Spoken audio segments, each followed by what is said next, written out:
What's going on, everyone? We're filming on location. As you guys know, I don't do many live interviews, but today we got a very special guest right here in my backyard. We're here for the Barbell One Show and Inside Natural Bodybuilding with arguably the most decorated natural bodybuilder of all time, Mr. Ron Williams. Ron has won the Mr. Universe a handful of times, the Mr. Olympia a handful of times. And again, for you guys that listen, this is a natural bodybuilding competition. So Ron is going up against the best in the world, the people that are not using performance-enhancing drugs. And Ron has actually invented a product we're going to talk about here in a little bit. He's been through a lot of different things. He's a pastor. Going to be a really interesting interview today, and I'm excited to talk to Ron. So, Ron, thank you for joining me. Thanks for having me, man. I'm excited to be here today. Awesome. So right down here we have the Iron Chestmaster, and we're just going to jump right into that. Obviously, if you guys follow the Barbell One Show, you know that I'm an inventor, interested in fitness products. I have a handful myself, and so anytime I meet someone that does something similar, it's really cool for me to kind of pick their brain, see how they got started, what they're all about. So in your case, Ron, I mean, obviously you've retired from competing at this point, and some people might ask, like what kind of keeps you going, or what's your latest thing? And it seems like this is one of these things. So how did this all get started? With the Iron Chestmaster? Yeah. Well, one is me and my wife, we travel a lot, and we minister across the country and some other parts of the world. And, we do workshops and seminars. And one of the things that happened, John, was I started missing workouts. Workout after workout after workout. You go to a new city, you got to find a place to work out, and then you got to travel to that spot. And you got to pay $25 every time you go to that spot. And so I found myself missing workouts. So I sat on the side of my bed, and I thought, there's got to be a better way. And I prayed and I asked God, I said, what can I do to keep my own physique up? Here I am helping everybody else, and I'm losing my own fitness level. So as I sat there, no kidding, this vision came into my head of this piece of equipment. So originally, I designed it for me, but everybody that touched it said, Ron, you gotta get me one of those, man. I love it. So we found ourselves in China, building the product, getting the patent on it, and man, it was a long, hard process. Very cool. So I think there's a lot of people that we all have some idea. We're in the gym, we try this out or that out. Oh, this could be tweaked. This could be a little better. I wish this was a little different. I wish someone would do this type thing. And oftentimes you'll find that inventors, it's kind of like scratching their own itch. They had their own need, like you said, and then someone else tries it and they like it. But I think to get there, to go to China, to do some of the things you're talking about, is such a foreign thing for most people. They don't know where to start. They don't know what to do. So having done this, gone through this process, gone all the way overseas and stuff, what are kind of your, recommendations to someone that maybe has an idea, whether it be they have startup capital and they can go do those kind of things, or they don't, or maybe you did even. Tell us kind of how you got started. Well, actually, after I developed the product in my garage, and we had 6 different renditions and prototypes, I'm telling you, it's the hardest process ever. Maybe it was just hard for me. But some of the things we went through, we had so many doors, so many walls that says you can stop now. And we had every opportunity to stop. If you develop a product and you want to put it on the market, I say you have to have a great deal of tenacity and stick-to-itiveness and believe in what you've done before you push it forward. Because your product, you become emotionally attached to it because you love it so much. But it really doesn't matter how much you love it. What really matters is, will that product sell and how much the public or the user loves it. Through the years, I've developed other products that just weren't marketable. They were specifically for me. And you have to know the difference. Is this product for you? Is it something that's marketable for the whole world? And if it's marketable for the whole world, you've got to make your mind up that you're gonna finish this process and stay the course, because there are a lot of things that come against you to stop the whole process. And the next thing I would say concerning that would be,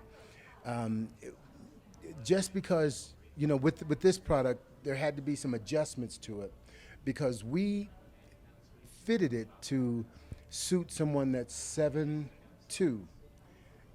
all the way down to 4'11". And we had to adapt it and adjust it, because in the beginning it weighed 17 pounds. Now to ship that anywhere, it's very expensive. So we had to change the material to aluminum. And some of the people that we worked with wanted to cheapen the piece of equipment, but it would be something that I wouldn't be proud of. So there are certain things that I had to give in on so that we could make it marketable and something that we could even ship. So we had to shorten it a little bit. We had to change the material to aluminum, and it's sturdy, and extremely strong. So you have to keep that in mind also. It may be some tweaks and adjustments to the piece of equipment or whatever it is you designed.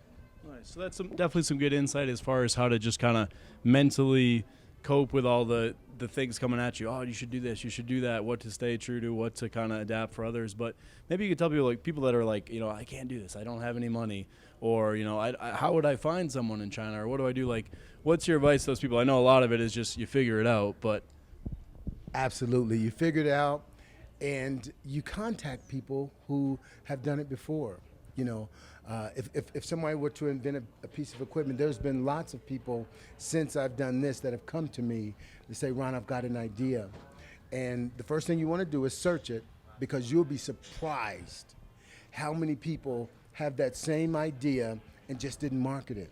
There was one guy in the church that I pastor. He came up with this idea. He said, I've got this idea, and I really believe it'll go. And he showed me the idea. I searched it. There were 50 other renditions of what he thought he had come up with. And what it was a shootless kill. It was a gun that had a scope, and the scope was a camera. And when you pull the trigger, it takes a shot of the animal that you're trying to kill, and you actually kill the animal in your mind, and it just takes a picture of it, and you can mount the picture on the wall, and Bambi still lives. We looked and we researched that, and immediately we found 50 other ones just like it. Nobody had ever gone forward on it, or they got the patent on it, but they just never produced it. So he couldn't get a patent on it. So you have to search it, and then have somebody at a college that does patents search it, and then take it to a patent lawyer and move through that process one step at a time to see if it's even patentable. Yeah, no, I find people will come to me, same thing. They want my advice, and I'm like, I don't know anything special. I'm not like any expert, but yeah, I guess just simply going through the process almost makes you somewhat of an expert, because people haven't. And I'll tell you this, man. They told me that it would be $10,000. They said, it's going to be expensive to patent this. It's going to be at $10,000. $70,000 later, we end up having to go back to D.C. to the patent office, sitting down. I had to pay for my lawyer to go there with me to talk to the patent examiner to really explain what we had developed before they would even give me a patent. And $70,000 for the patent, and 2 years later, So it's a long process, and it's pretty stressful, because every time they come back with a denial of your patent, and it's not your piece of equipment that they even look at. They look at anything that works in the same direction. Like if you were to patent a seat on a motorcycle, what would also be in the examination would be the chair that you're sitting in. They would say, well, there's a chair that has a patent on it already, but this is not the same type of chair. It's on a motorcycle. They say it doesn't matter. It's made the same way.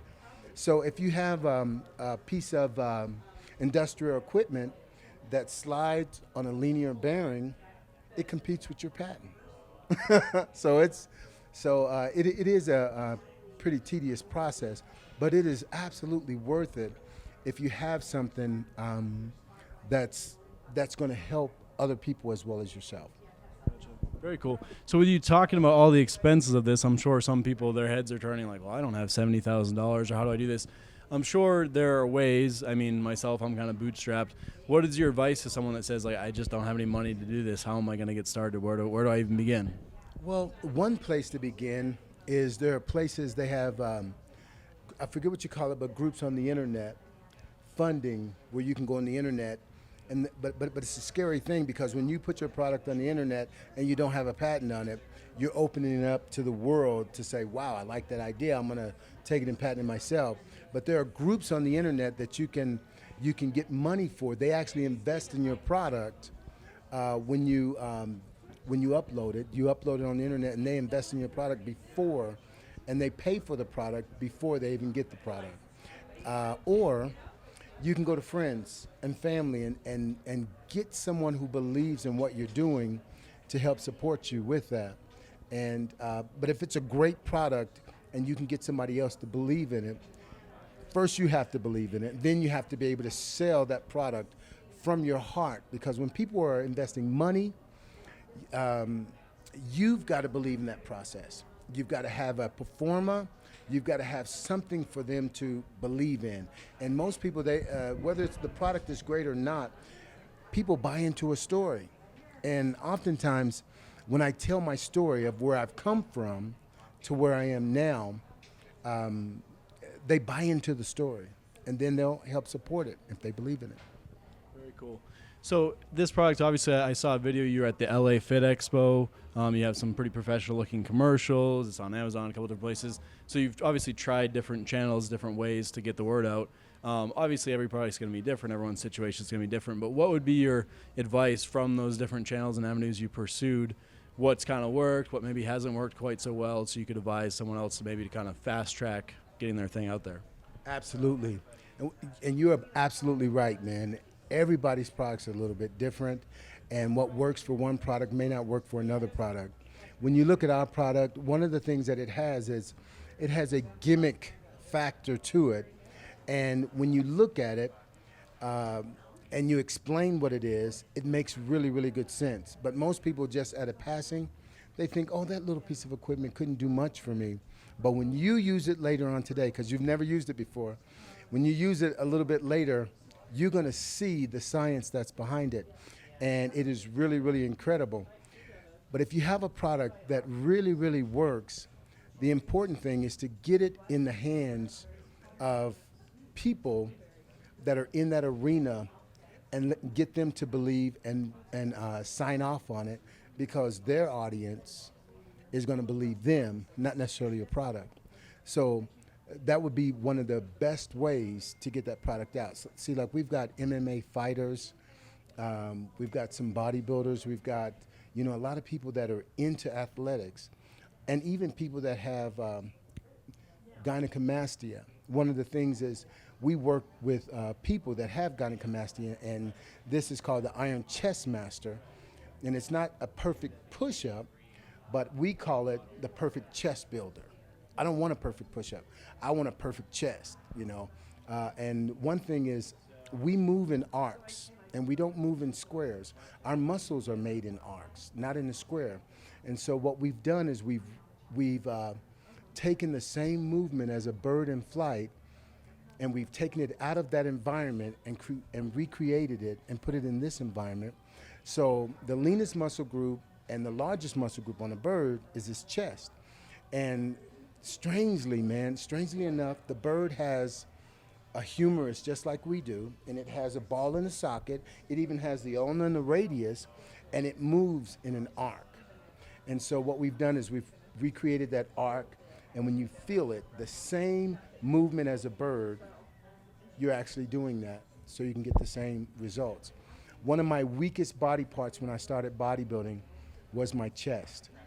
And it was, I had a great back because I did a lot of swimming, butterfly, and my legs from track. I played 4 sports on an international level before I ever started bodybuilding. And my weakest body part was my chest. And so this really, really helps in that area. Very cool. So you guys that listen, I'm a very critical guy when it comes to science. If you didn't know, Ron, we actually review a lot of scientific studies on my podcast. That's what my background is in. So this is, in fact, my first time seeing this in person, giving it a try. I'm going to go ahead and give this a whirl for you guys. I want you to be real honest, man. For sure. You will be. For sure. So you guys listening, we're going to take a quick commercial break. If you're not, if you're listening to this in audio, what you want to do is jump over to the Barbell on YouTube. You can actually see me, maybe get a good laugh. You'll actually get to see me try this out. Ron's going to show me how it works. And that video will be up on YouTube. So quick commercial break, and we'll be right back with more interview with Ron.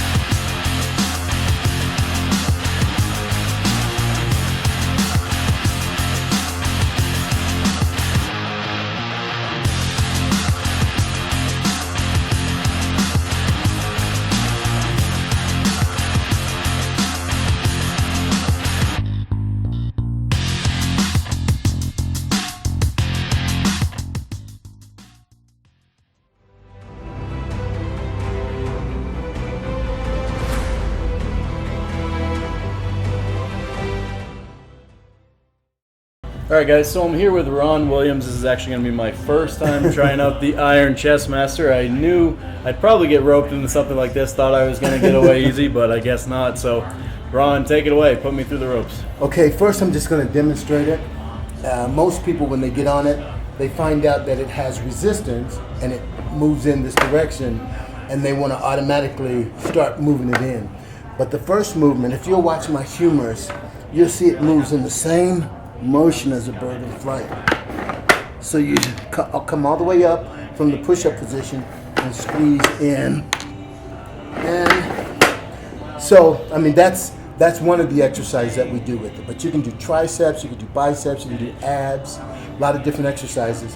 And we have a kit that it comes with that actually puts you through a whole workout program, total body. So what I want to do is I want you to just kind of go in cadence with me. We're going to do just 20 reps so you get a feel for it. Okay. Okay? Yep. Okay, here we go. Push-up position. Down and up first. Ready? Go. Ooh.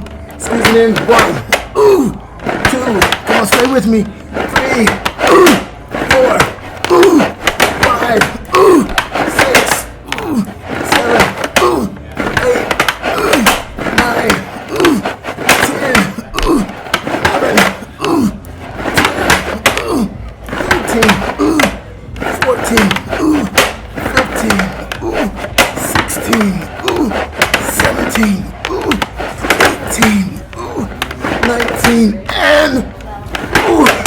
20.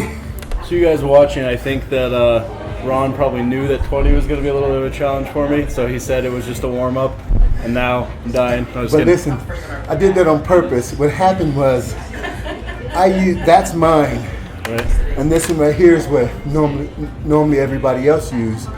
That's an upgrade, and actually heavier resistance. So I played a trick on me. Perfect. Yeah. Perfect. Now I want you to just try this one and see how much easier that is. The one thing I will notice is I assume as you get used to it, the shakiness kind of goes away. I was That's a little right. bit, Yeah. a little bit shaky.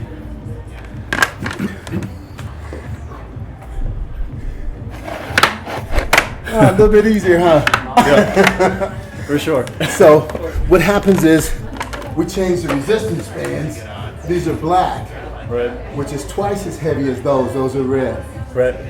And then for the resistance, or more like a cable crossover movement, except with the cable crossover, you come from behind you, never directly lateral. So that makes a huge difference. Right. And for the pushing movement, when you say, you know what, I've done it on my knees, not enough resistance. Now I'm doing it on my toes. I've got to the place, not enough resistance. Then we move to these. Okay. So let's have you try this. Uh-oh. 4 fingers in there. Then around your back. I see how this is going. I get the hard one again. And just a little, see if you can get close to 10 reps. I know you can, but. I actually don't usually do push-ups, so I am a little bit timid on how this is going to go. Now, I notice you also go thumbless. Any I do. particular reason of that? Myself, I've typically found it more comfortable. I know sometimes for safety with a barbell, I try and wrap it around, but... Absolutely. Same way with pull-ups, I go thumbless. With bench press, like you said, I wrap it around for safety. But with something like this, I take my thumb off. I mean, it's just more comfortable. Right. Cool. Okay, let's see what you got, man. Uh-oh. See, this is the kind of guy I'm jealous of because he's born and gifted with that thick chest. I had to work for it. Wow. And he's extremely strong. What he's doing is not very easy, I'm telling you. Ooh.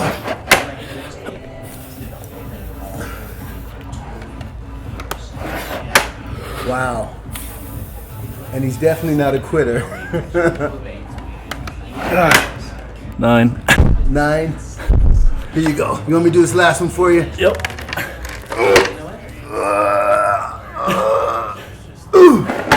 There you go. Thanks, Ron. So you mentioned that it's adjustable for different heights. I'm not sure your height, 5 something, 5'8", 5'9". Yeah. When you're, And I'm 6'2", so in the what's back. the?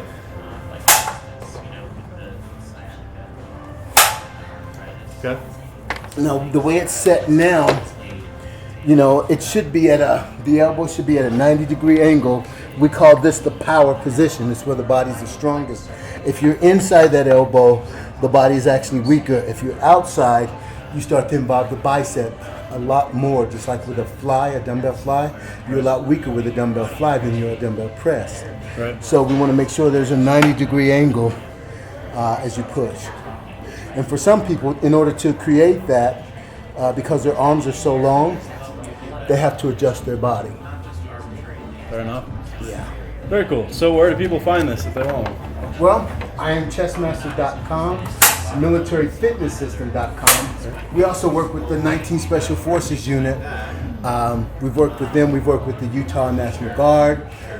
We're out at Hill Air Force Base now, working with the airmen, and we're just trying to distribute it across the country. You know, the military is where I really got my start, place of discipline and that kind of thing. So to take it back into the military, we've got studies done where we actually increased their push-ups 52% on an average in 8 weeks. Very cool.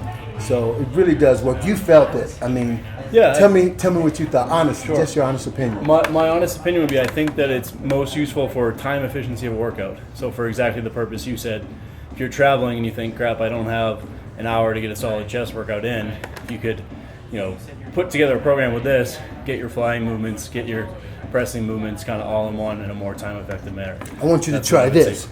Turn to the side and just hook your feet on the back. Like this. And this you'll do perfectly because it's what you do. Grab the handles, sink the abs, and then contract it.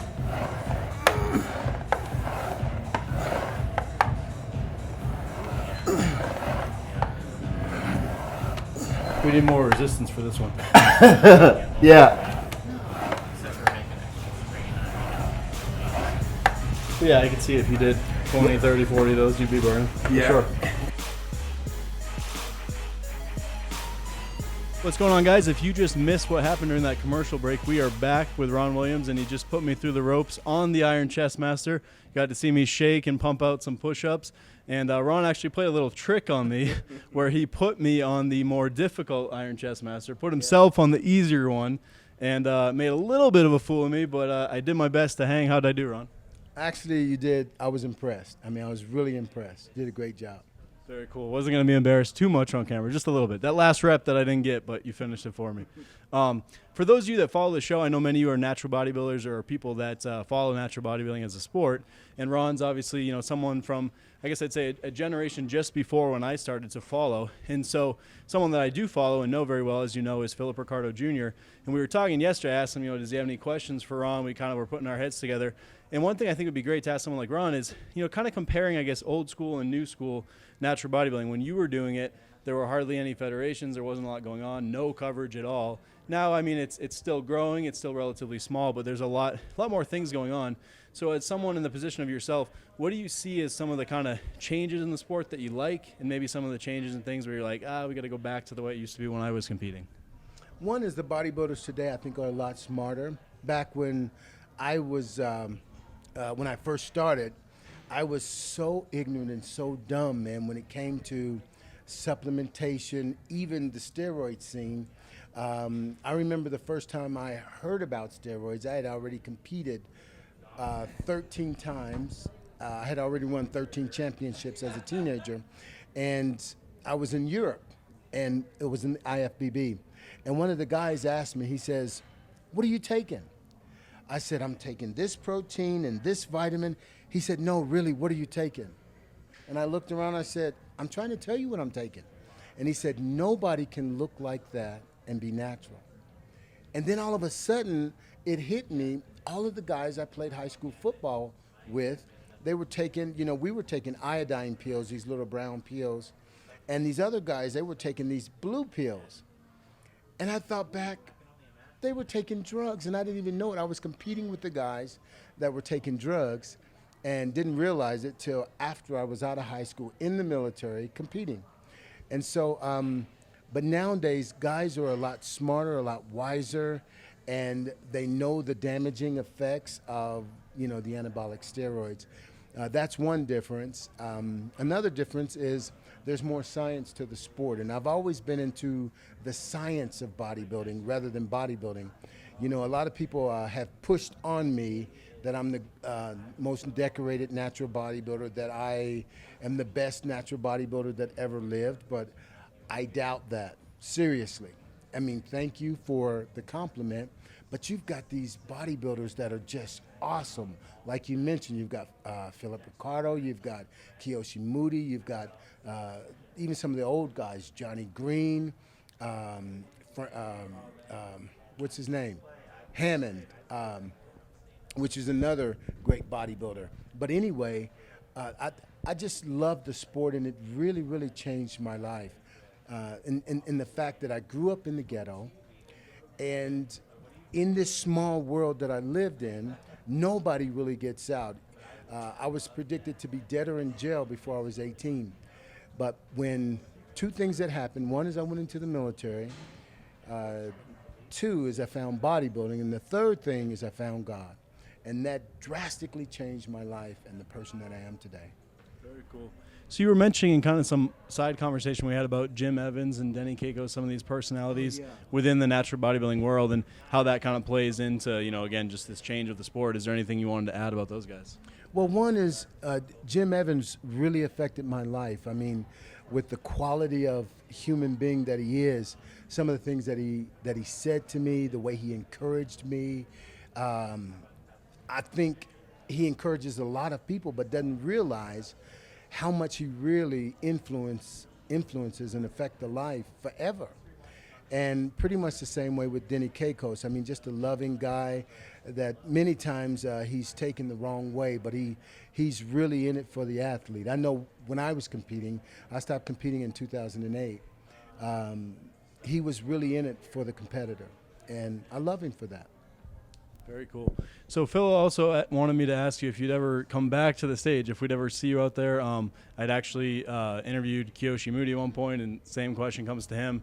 There's guys, I don't know if you know Marshall Johnson, he's 53 or 54, and he's still winning a lot of shows against younger guys. And I think guys are realizing now with some of the science and things that we know that it may be possible to still compete at this age. And so is that something that you ever consider, or you've definitely kind of passed that stage? Well, actually in the sport of bodybuilding, I retired 7 times throughout the years. And one time I retired for 7 years and came back and was the very best I'd ever been. So I think once a competitor, really always a competitor. I just compete a little different now. And I don't know if I'll ever really come back. Every now and then I'll get the itch. I'll take a glance in the mirror and say, ooh, you know what, I still got it. But to compete against those guys, I mean, it would require an awful lot for me to get in that type of shape. And I've never thought that I've had the best genetics in the world, but because of the science and the hard work and the things that it required, I was willing to do what no one else was willing to do to be the best that I could possibly be. So to answer that question, I doubt it, but I won't leave it out completely. So an area that's really... But I will say this, if I did come back, it would be in the Masters and the Open and the Pro. Very cool. So one thing that's kind of become, I guess, a topic of interest a lot for me, some people that know my backstory, going through the hip surgery, doing my bodybuilding shows, and just kind of felt at one point my life was too consumed with bodybuilding. Not that I ever competed anywhere as near the level you did, but in my head, in my own pursuit, it was extremely important to me. And I think it's always something that's tough to balance is, by nature, bodybuilding is a very selfish sport. And you've mentioned certain times you've taken away, I'm sure, some of that had to do with family or your pastoral responsibilities, things like that. How do you find a way to balance that, I guess even justify that, taking this time for you to work on that one area when there are so many other things in life that some people might say are more important? I think it's something that the thinking bodybuilder always struggles with. Actually, for me, in the early years, it was hard, but in the latter years, when I really started to peak and reach my best me, It was the easiest thing in the world because when I retired from bodybuilding the last time, I retired because I started pastoring, and my heart was for the people. And I heard the voice that called me to pastor, God, say, I want you to go back into competing. And I was like, God, you know what? I don't want to be like Michael Jordan and come back and be second best because I love to win. What most people don't understand about me is that winning is all I had when I was growing up because I didn't have a family. I didn't have, people supporting me. I was given away as a child. And, didn't really have a family to support me. Even when I competed in sports, in track, in football, and those type of things, it was the winning that gave me a sense of being loved. So whenever I won, it was like people loved me. And so when I got on stage, it wasn't just about competing, it was about winning and being accepted. And so when I trained like the devil. I mean, after the show, people go out and get pizza and beer. I would go out and train because there's a Kiyoshi Moody out there that I'm going to meet one day. There's a Philip Ricardo out there that I'm going to meet one day, and I've got to be ready for that challenge. And second place was not winning second place, but I lost first place. And my mentality was if I was second place, I was second rate. And I couldn't stand to be second rate. So I was willing to do what other people they weren't willing to do. Some people would do lunges and they'd do 10, 15 lunges. I would do 800 meters of lunges with resistance. I was willing to do what nobody else was willing to do because winning meant more to me than just a competition. It was life. And so when that was all consuming, it was selfish, it was insecurity. But when I started developing a relationship with God, I retired and he told me to come back and to come back into competing. And so I came back into competing, but for a whole different reason. And I would pray, we talked to, you had one of the questions about visualization. And I would pray a year before competing. And in my prayer, I would say, God, what is it going to take for me to be Mr. Universe? And so what I would do is I would close my eyes and I would see all of the competitors across the world. The Australian competitors were some of the best, the New Zealand competitors. And I would see them on stage and I would see them say, short class winner, Ron Williams. I'd see him raise my hand. And I say, yeah, I like that. And then all the winners would come out and they would say, overall winner. And they would raise somebody else's hand. I said, no. Erase that picture. I don't want to see that. And then I would take about 2 weeks and I would just pray and say, God, what is it going to take for me to win? I want to be the overall winner. And so I would close my eyes again and go through that same process. And I would visually see myself. And they would say, overall winner, Ron Williams. Now, this is an advance. So I have a frustration inside. And this frustration is, I am Mr. Universe, but nobody else knows it yet. And I can't wait till the date comes so I can prove to the whole world that I'm that guy. And I would have people ask me a question. They say, well, you're going to have this guy there. Who do you think is going to win? I say, I am. I'm frustrated. You've got to know that I'm that guy. And so they would say, it's kind of arrogant, for you to say that. But they didn't realize that I had already seen it. I had already seen it, and it was a fact. And so what I would do is I would go all the way forward and see myself win, and I would back in to right here and right now. And whatever it required to win, I would do it. And if you say, here, have this piece of chocolate, are you kidding me? That's against my goal. And, everything that was against my goal, I pushed it away. And so I learned how to not only set goals in bodybuilding, but set goals in my marriage, set goals in my business, set goals. And if something is contrary, it's not a part of my diet. So I have a great marriage because of that. I have great business ethic because of that. And I just don't know how to quit, man. I'll just keep pushing and keep pushing. I'll ride a dead horse for 3 days. Oh, did you see that? I saw the eye move.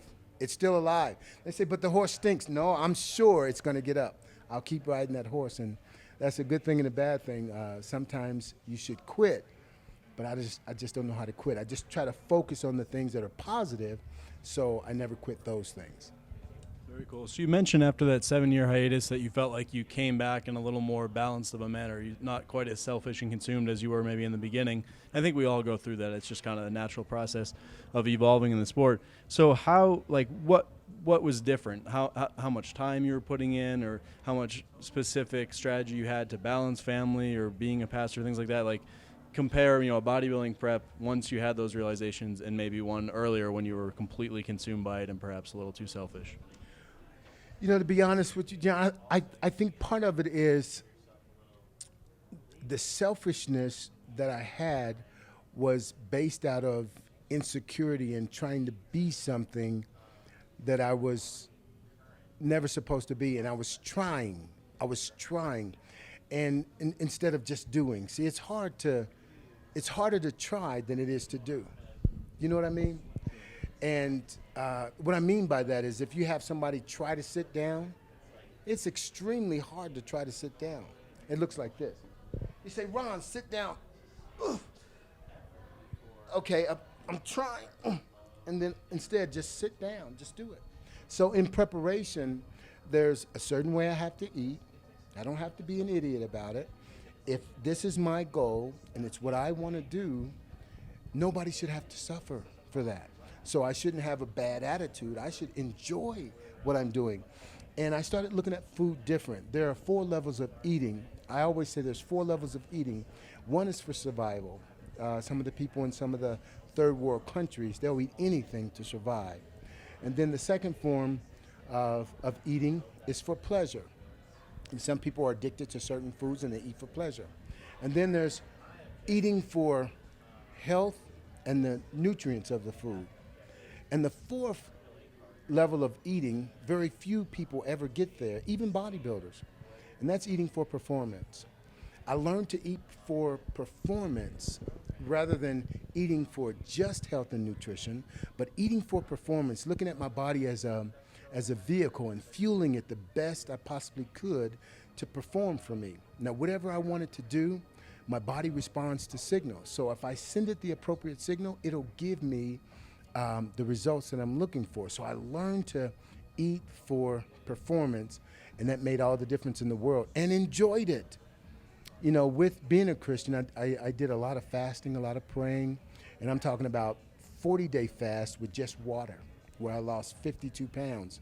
So getting a little bit of anything was good, And so all the meals that I would set up, 6 meals a day, I wasn't eating for me, but I was eating for my temple. I was eating to please God. And it was, when I went on stage, I was representing Him. If you look at any of my videos of me posing, it's Christian music. And man, I go up there and I just have church, man. Very cool. So, I mean, if I had to summarize it, I think what I'm getting is kind of the vibe. It's just basically a mentality shift where you're still doing the same thing. You're still probably putting in similar hours, but it's like when you're there, it's laser focused on what you're doing. But because you're just doing and you're not consumed by it, as soon as you're done, okay, it's my kids, okay, it's my wife, okay, it's Pastor. Would you say that's kind of? Absolutely, absolutely. It's and those principles that I learned, the discipline, the stick-to-itiveness, all those things transferred over into the other areas of my life. Instead of it being a negative, it became a positive. And it's like you said, it's all in the focus and in your mindset. You can do hard things and still be a nice guy, No, I can definitely see that. I think it becomes this thing where in the earlier stages, you're all consumed by it. You're there with the family, you're there doing whatever, but your mind's not there. You're still thinking, oh, what am I going to eat later? Did this fit my nutrition requirements? What am I going to train later? Did I get enough workout? Whereas, like you said, the more you mature, you're able to just kind of be that way in the moment and then detach yourself for the other things. Some of it is really learning who you are. I mean, as a young bodybuilder, you try to be like other people that you see. This guy's a bodybuilder. He's really good, and this is what he does. I used to go in, I put these big headphones on so nobody would talk to me because I wasn't that guy that you say, hey, let me ask you a question. I wasn't the guy that said, hey, don't talk to me, I'm working out.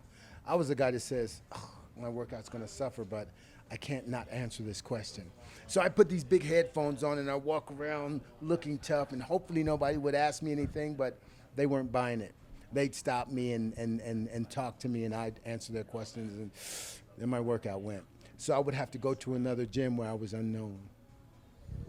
So we've already kind of touched upon visualization a couple times. Obviously, something that's very important and something you believe in a lot.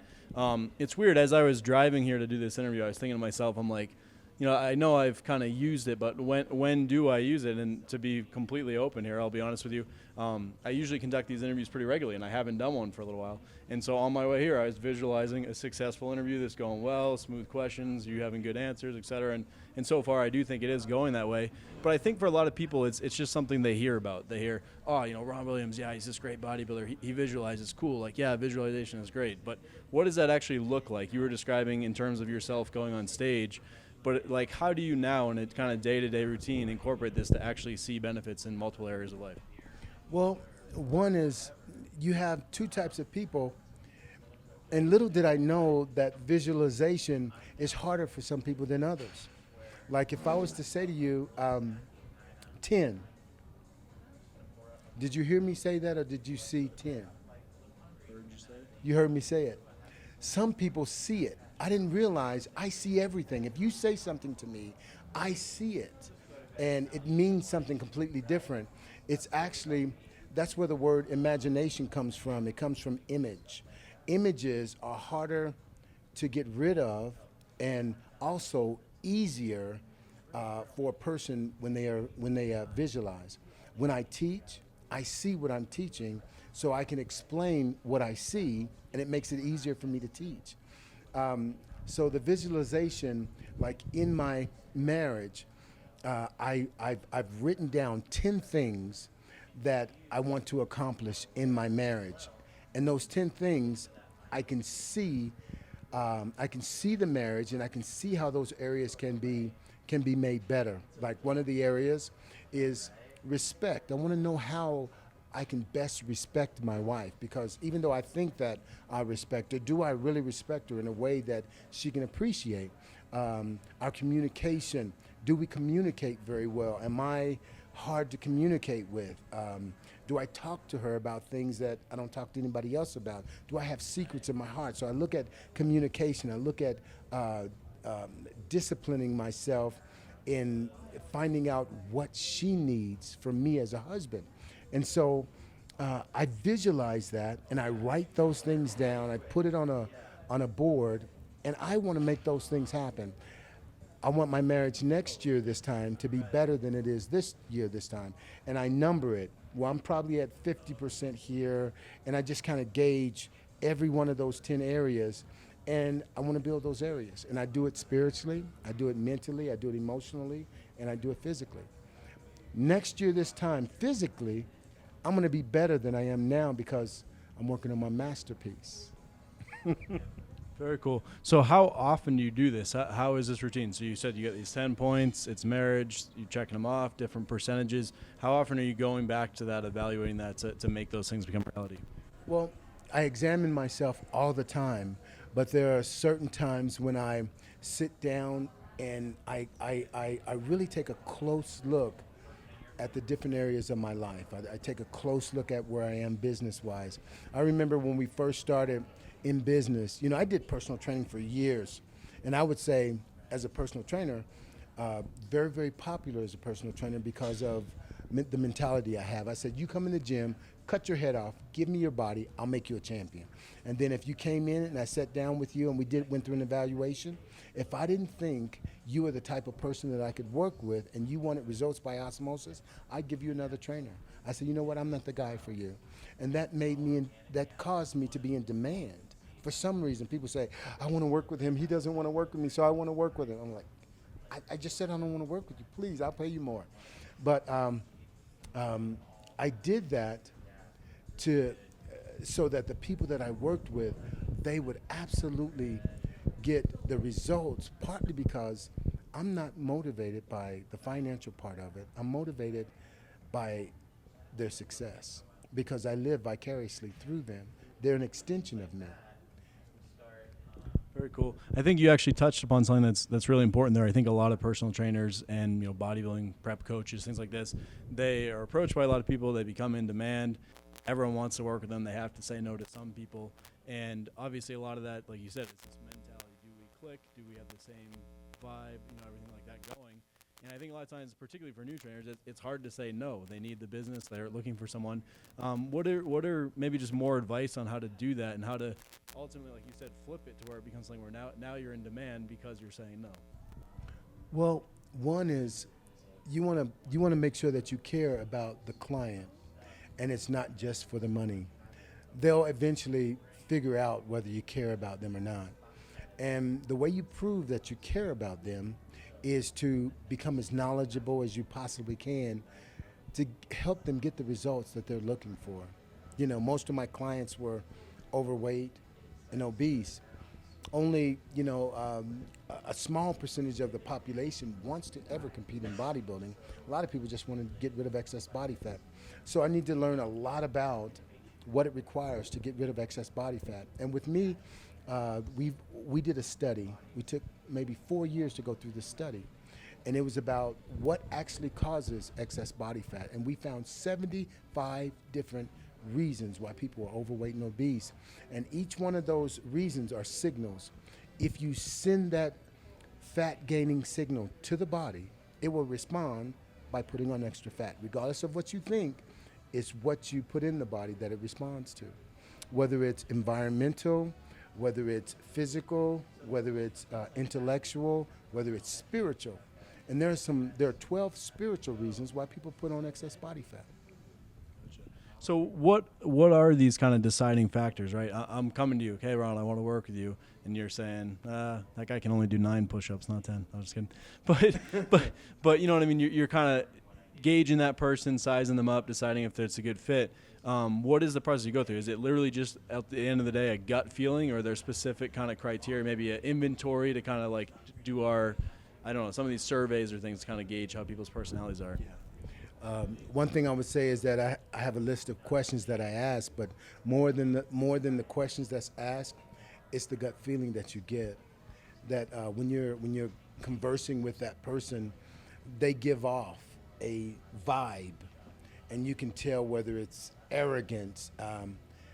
I've got to spend, if you're getting ready for a competition and it's in 8 months, I've got to spend 8 months of my life in this environment. I've got to decide, do I want to be in this environment? Is this something that when I get up in the morning, I say, oh my goodness, I got to work with this guy again? Or, man, I enjoy going to work because I love this guy so much. He's such a hard worker, and he's such a good guy at heart. Well, I have to decide whether that's the scenario, or is there a way that I can get past the arrogance and maybe be able to help you see things different, because I was like that at one time. And how can I help you get past that by some of the things that I can pass on?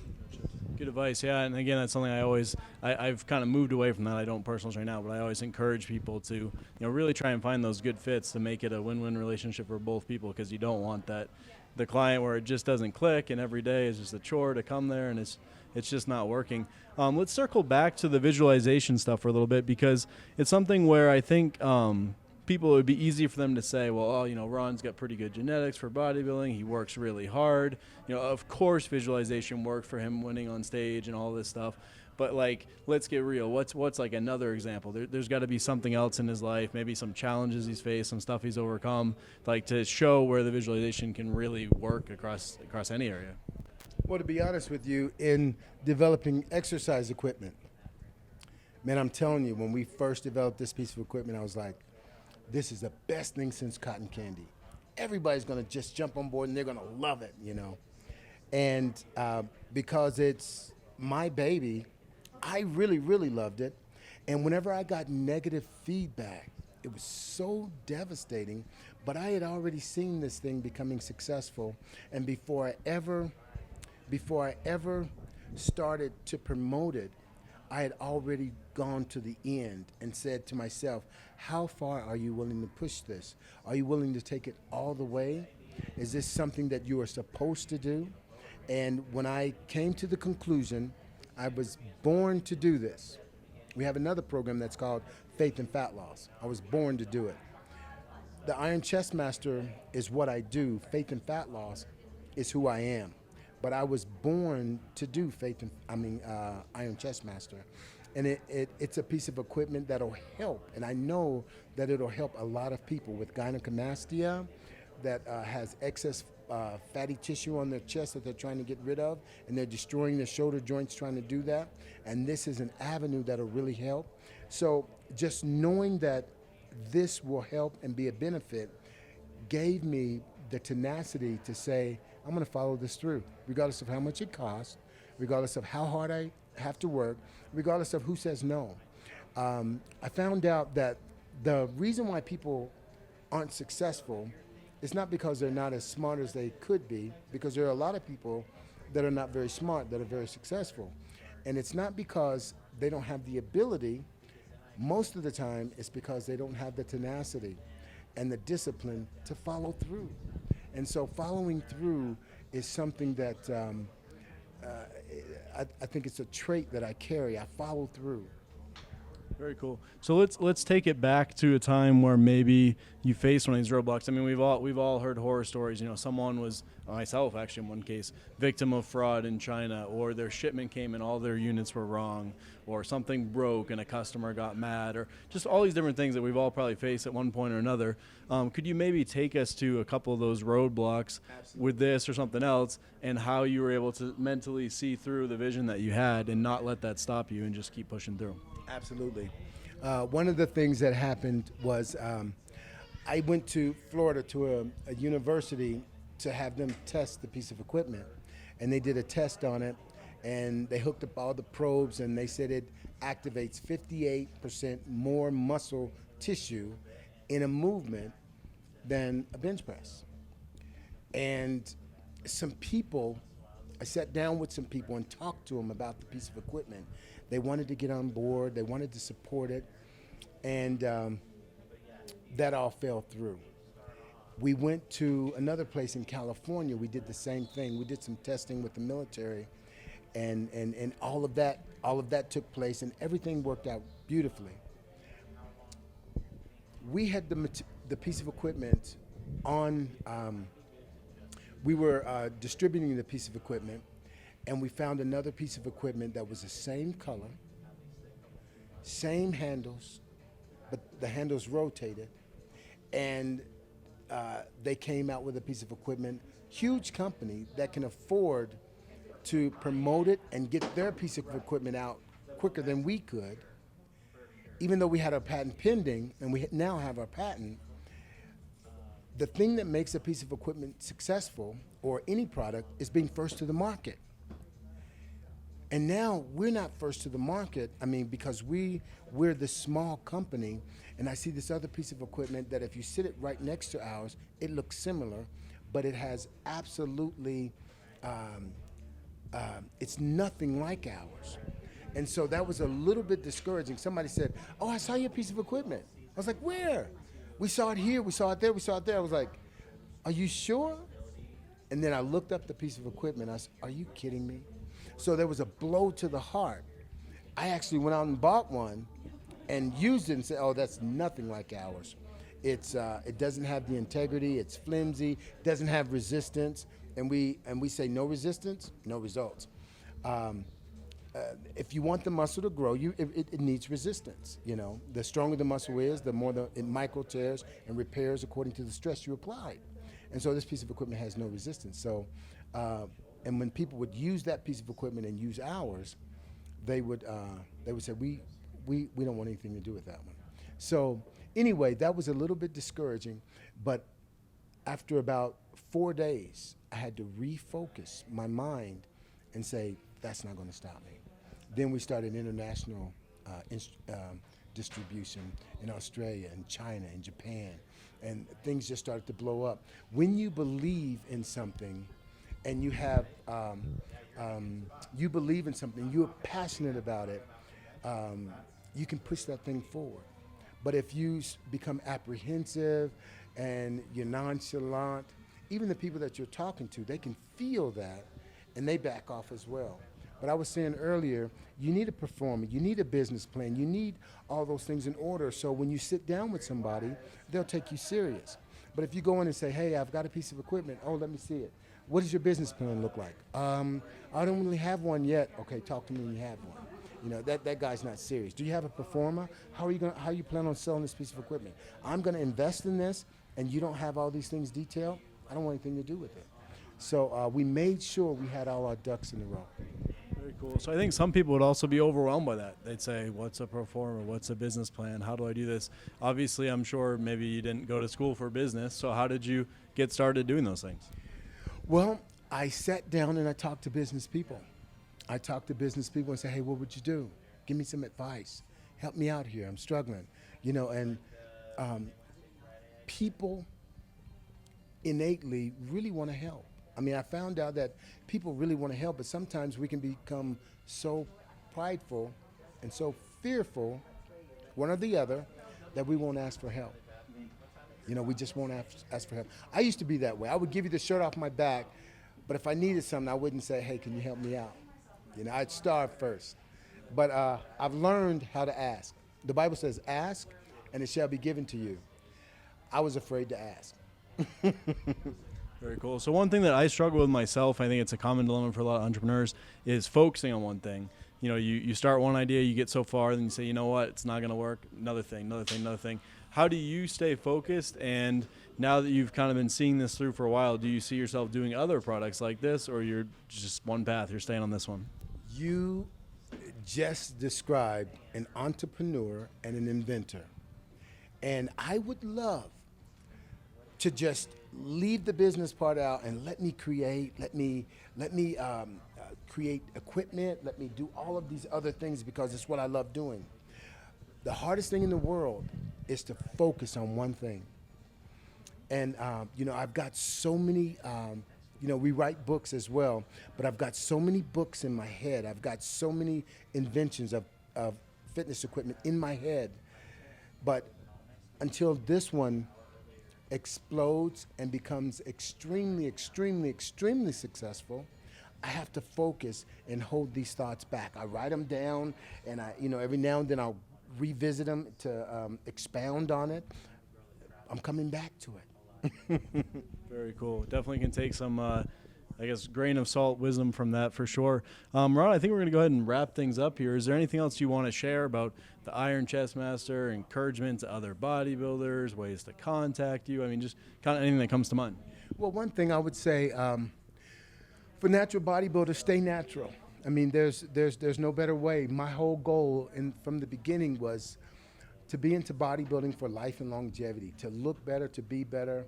And also, when I'm 80 years old, I want to be able to enjoy life. I want to be the youngest 80-year-old on the planet. And the way to do that is to start now. Wherever you are, start now. And when it comes to equipment and things like that, or any invention, or whatever you want to do, I want you to know this, that there's something amazing about all of us. Every one of us is something amazing. The thing is, we've got to be in the right environment so that our genius comes out, our brilliance. If you take a fish out of water and you lay him on his side, it looks pretty ridiculous. But the moment you put him in water, his brilliance begins to come out because he's in the right environment. And I think with each one of us, regardless if we're in the ghetto, regardless of if we're sitting high on the hill, there's something amazing about us that we just have to be put in the right environment, have the right mindset, and let the brilliance really come out. If you want to get in touch with me, we have a YouTube channel, Ron Williams YouTube channel. We have a website, ironchestmaster.com, militaryfitnesssystem.com. We also have a Facebook, Ron Williams Facebook. So if you have any questions or anything like that, get in touch with me. I'd be glad to answer them. They'll be filtered to me somehow, and I'll be glad to answer those questions. And by the way, I want to tell you, you are awesome. You really are. I would, if I was going to do personal training today, you would be a personal trainer's dream to prepare you for competition because of the heart, because of your personality. I just think you're awesome, man. Thank You're on. Same. Appreciate it. Last question I just got to ask because we're talking about being super healthy till we're 80. For those people that don't know, how old are you, sir? I am 54. I'll be 54 in February. And with being 54, people say, man, you know, when they turn 30, they turn 40, they feel like, I'm getting old. I've never felt that way. I've always looked forward to getting older. One of my biggest goals was this. I wanted to become Mr. Universe in the open class, the masters, and the professional class. And so I was looking forward to becoming 40. I couldn't wait to become 40. And, you know, they say, you know, I've won the Universe, the Olympia, and the Mr. World 7 times, but some of those were combined, where I won the World Championships in the Masters, in the Open, and then the overall, and then the professional, and then I would not accept the money so I could keep my amateur status so I could do it again. Is that crazy? So I really did it for the love of the sport, and bodybuilding. I would say this: the 3 things that were most important to me that changed my life was the sport of bodybuilding, the military, and God. Those 3 things: bodybuilding, the military, and God. Very cool. Very well said. Again, we're talking with Ron Williams, over 200 natural bodybuilding titles over his bodybuilding career, and don't count them out yet because it sounds like maybe, just maybe, he may be back. Check out Chestmaster.com, Barbell1.com. Until next time, John Bossi here with Inside Natural Bodybuilding, the Barbell One Show, and we will catch you next time.